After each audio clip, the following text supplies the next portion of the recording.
여러분, 하루에 딱 2,000원으로 피부가 좋아질 수 있다면 믿으시겠어요? 저 사실 3년 전까지만 해도 이런 피부였습니다. 칙칙하고 트러블도 많고 정말 스트레스가 심했거든요.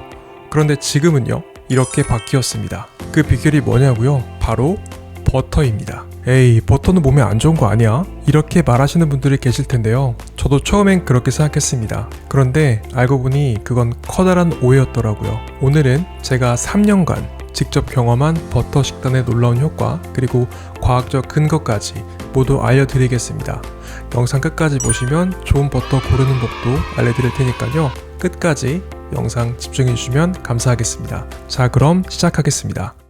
먼저 우리 피부가 왜 나빠지는지부터 이해해야 합니다. 피부가 좋으려면 가장 중요한 게 뭘까요? 바로 몸속 염증을 줄이는 것입니다. 그럼 염증은 어떻게 생길까요? 우리가 달달한 음식이나 탄수화물을 많이 먹으면 혈당이 급격히 올라가죠.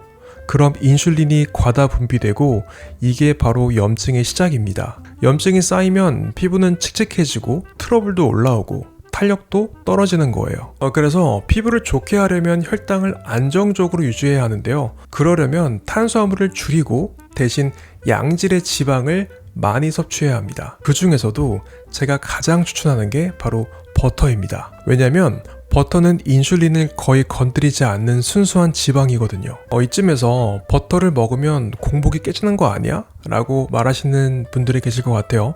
그런데 아닙니다. 공복 상태라는 건 인슐린이 낮게 유지되는 상태를 말하는데요. 탄수화물, 단백질, 지방, 이 3대 영양소 중에서 유일하게 인슐린을 건드리지 않는 게 바로 지방입니다. 그래서 양질의 지방을 충분히 먹으면 피부도 좋아지고 살도 안 찌게 되는 거예요. 제 경험을 말씀드릴게요. 저는 예전에 지방을 피하고 탄수화물 위주로 먹었는데요. 이게 그때 제 모습입니다. 체지방도 높고 피부도 안 좋았죠. 그런데 지금은요, 체지방은 줄고 근육은 오히려 늘었습니다.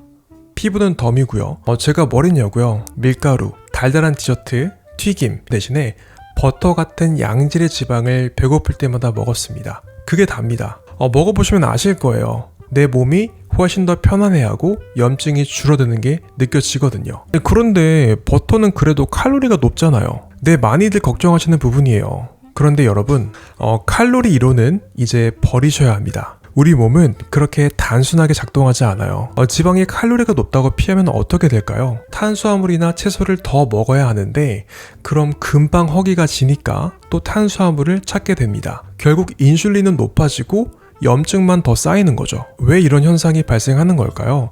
탄수화물은 사실 우리 몸에 꼭 필요한 영양소가 아니기 때문이에요. 필수 탄수화물 이런 말 들어보셨나요? 아마 없으실 겁니다. 왜냐면 필수 탄수화물은 없기 때문입니다. 우리 몸에 꼭 필요한 건 단백질과 지방입니다. 그래서 식사를 할 때 양질의 지방을 충분히 먹으면 몸에 안 좋은 음식이 당기지 않게 돼요. 실제로 저희 어머니께서 지방을 멀리 하시는데 지방을 멀리 하니까 탄수화물에 더 집착할 수밖에 없게 되는 겁니다. 그리고 팁 하나 드릴게요. 만약에 달달한 음식이나 탄수화물을 꼭 먹어야겠다. 식전에 먼저 버터를 드셔보세요. 혈당 스파이크를 예방할 수 있고 이 버터를 먼저 먹게 되면 포만감이 생겨 그런 음식들을 많이 안 먹고 싶게 되실 거예요. 자, 그렇다면 버터를 먹어야 되는 건 알겠는데 그럼 실제로 얼마나 먹어야 할까요? 저는 하루에 버터 약 3분의 1을 먹는데요. 450g 버터 한 통 중에서 하루에 약 150g 정도를 먹습니다. 고기를 구울 때 넣기도 하고요. 때로는 그냥 생으로 퍼먹기도 합니다. 아니, 그러면 살찌지 않아요? 아니요, 살 안 찝니다. 제가 지금 살 쪄 보이나요? 그리고 피부에 여드름 같은 게 있나요? 오히려 버터를 먹고 나서 체지방은 줄고 피부는 좋아졌습니다. 물론 개인차가 있으니까 처음에는 적은 양부터 시작하는 게 좋습니다. 한 끼에 약 20g에서 30g 정도부터 시작해서 몸 상태를 보면서 조금씩 늘려가시면 됩니다. 아니, 그래도 포화지방은 몸에 안 좋은 거 아닌가요? 이것도 큰 오해입니다. 사람들이 포화지방을 나쁘게 생각하게 된 건 유명한 습관 때문인데요. 바로 안세키스 박사의 논문 조작 사건이죠. 그분이 뭘 했냐면요. 22개국 데이터 중에서 자기 가설에 맞는 7개국만 골라서 논문에 실었습니다. 완전히 조작이죠. 그런데 시간이 지나면서 미국의 당뇨병 환자가 기하급수적으로 늘어났어요. 그래서 결국 미국 정부가 기존 식단 지침이 잘못되었다는 걸 인정했죠. 그래서 지난달에는 미국 보건복지부 장관이 직접 실수를 인정하기도 했습니다. Americans have grown sicker while healthcare costs have soared. Government has been lying to us, telling us that these food-like substances were beneficial to public health and turned a blind eye to the disastrous consequences. Today the lies stop as we are ending the war on saturated fats. 그래서 식단 피라미드가 완전히 뒤집혔는데요. 이제는 쌀, 빵, 면 같은 게 가장 적게 먹어야 하는 식품이고 고기, 버터, 지방은 많이 먹어야 하는 식품으로 바뀌었습니다. 드디어 지방이 억울하게 씌워졌던 누명을 벗게 된 거죠. 자, 그러면 지방이 우리 몸에서 얼마나 중요한 역할을 하는지 설명드릴게요. 이건 정말 중요한 내용이니까 꼭 알아두시면 좋을 것 같아요. 첫 번째로 지방은 우리 몸의 35조 개의 세포막을 구성합니다. 그래서 지방을 충분히 섭취하지 않으면 세포가 제대로 작동할 수가 없습니다. 세포가 약해지면 당연히 피부도 탄력을 잃고 칙칙해지는 거죠. 둘째는 이 지방이 바로 성호르몬을 만드는데요. 우리가 위험하다고 생각하는 콜레스테롤도 사실 비타민 D를 만드는데 꼭 필요한 물질입니다. 세 번째는 지방은 우리의 에너지원으로 쓰입니다. 포도당이 유일한 에너지원 아니었어? 하시는 분들 계실 거예요. 그런데 아닙니다. 우리 몸은 하이브리드 시스템이거든요. 포도당은 사실 예비연료에 가깝습니다. 포도당은 글리코겐의 형태로 간과 근육에 저장되는데 이렇게 포도당을 저장할 수 있는 양에는 한계가 있습니다. 건강한 성인 남성 기준 약 500g인데요. 하루 사용하고 나면 없어지는 양입니다. 그래서 매일매일 채워줘야 되는 거죠. 반면에 지방이 우리 몸에 저장될 수 있는 양은 글리코겐의 무려 63배나 됩니다. 그래서 고갈날 염려가 없는 거예요. 며칠 굶는다고 해서 큰 문제가 생기지 않죠. 그런데 우리가 계속 이렇게 지방은 멀리하고 탄수화물만 먹으면 어떻게 될까요? 몸에 저장된 지방을 에너지로 못 쓰고 계속 살이 찌게 되겠죠. 지방을 못 쓰니까요. 게다가 세포가 포도당을 에너지로 쓸 때는 지방을 쓸 때보다 활성산소를 3배에서 많게는 5배까지 많이 만들어내는데요. 활성산소는 노화의 주범이잖아요. 그래서 탄수화물 위주로 먹으면 노화가 빨라지고 피부는 탄력이 없고 칙칙해지고 여드름도 올라오는 겁니다. 결국 피부 좋아지는 법은 간단합니다.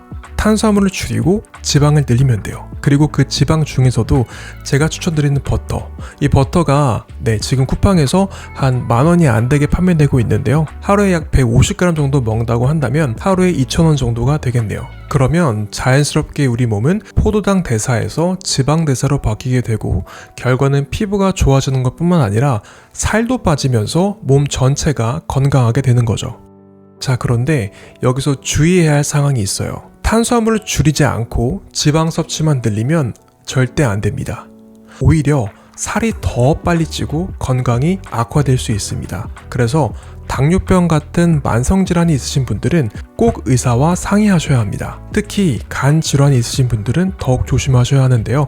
왜냐면 지방을 소화하려면 담즙이 필요한데 이 담즙은 간에서 만들어지기 때문이에요. 간에 지방이 많이 쌓이게 되면 이 담즙을 제대로 만들어낼 수 없겠죠. 자, 이제 마지막으로 첫 번째, 얼마나 버터를 먹어야 할까?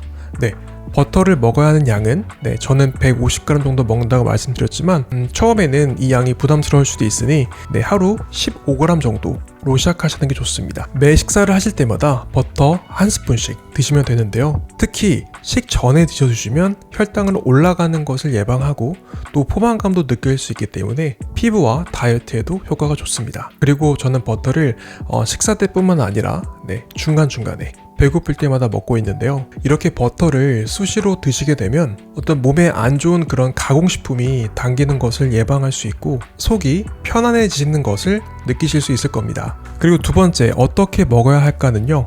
아까 설명드렸듯이 그냥 저 같은 경우는 고기를 구울 때 버터를 넣어서 굽고요. 그냥 버터를 생으로 먹습니다. 자, 그래서 저는 이 버터를 그냥 냉장고에 꺼내서 먹습니다. 진짜 맛있네요. 자, 마지막으로 버터를 고르는 법인데요. 진짜 버터를 고르는 법. 첫 번째는요. 성분표를 꼭 확인하세요. 마트에 가보시면 버터라고 적힌 제품 중에 진짜 버터가 아닌 경우가 대부분이거든요. 그래서 원재료명을 보시고 유쿠린 100%인지 꼭 확인하시고요. 혹시 식물성 기름이나 유화제가 들어간 건 꼭 피하셔야 합니다. 그리고 두 번째는 그래스 페드 버터를 고르시는 게 중요한데요.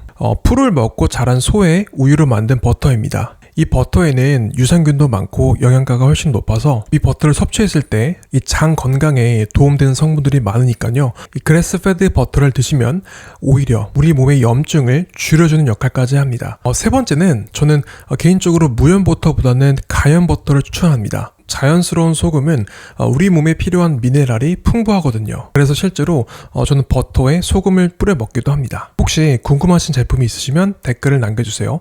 제가 직접 확인해서 알려드리도록 하겠습니다. 저는 저탄고지 식단을 3년째 하고 있는데요. 제가 유튜브를 시작하게 된 이유는 이 식단을 하면서 느낀 좋은 점들을 많은 분들과 나누고 싶어서입니다. 건강해지는 방법은 절대 어렵지 않습니다. 다만 올바른 정보를 아는 게 더 중요한 거죠. 앞으로도 저탄고지에 관한 정보들, 노하우, 팁을 계속해서 공유해 드릴게요. 영상을 보시면서 좋아진 점이나 궁금하신 점이 있으시면 댓글로 남겨주세요. 제가 최대한 답변 드리도록 하겠습니다. 그리고 저와 함께 건강해지실 분들은 좋아요와 구독 그리고 알림 설정을 눌러주시면 영양가 높은 정보들을 놓치지 않고 받아보실 수 있습니다. 그럼 저는 다음 영상에서 뵙도록 하겠습니다. 건강하세요. 티크스테이트였습니다.